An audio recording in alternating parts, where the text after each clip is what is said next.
गुलाम वंश को अगर हम सही से समझेंगे, जो कि शुरुआत होती है 1206 से 1290 के बीच में। इसमें जो हमारा पहला शासक होता है कुतुबुद्दीन ऐबक होता है, फिर इल्तुतमिश आता है, रजिया सुल्तान आती है और बलबन आते हैं।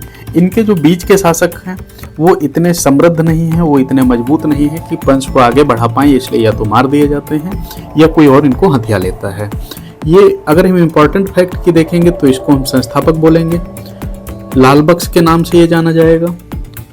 कुतुब मीनार का निर्माण इसने कराया है और घुड़सवारी पर गिर के मौत हुई है 1210 में। इल्तुतमिश को अगर हम समझेंगे तो ये शक्तिशाली शासक है। चालीसा दल का गठन इसी ने किया है। इसके बारे में और चीज़ें अगर हम जानते हैं तो दिल्ली सल्तनत का स्थायित्व इसी ने प्राप्त किया है।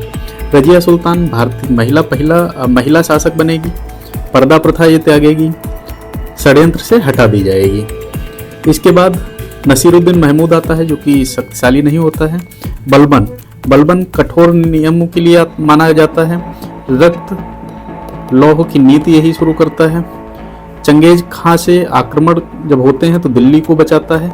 इस प्रकार ये हमारे लिए ये भी थोड़ा पढ़ने के लिए महत्वपूर्ण हो जाता है, इससे संबंधित प्रश्न आते हैं। अंत में जो आता है वो कैकूबाद आता है। कैकूबाद बिल्कुल ऐसा शासक था जो दिल्ली को नहीं बचा पाया और फिर इसके बाद अमीरों ने इसकी हत्या कर दी और खिलजी वंश की स्थापना होती है। इस प्रकार गुलाम वंश हमारे लिए बहुत महत्वपूर्ण रहने वाला है।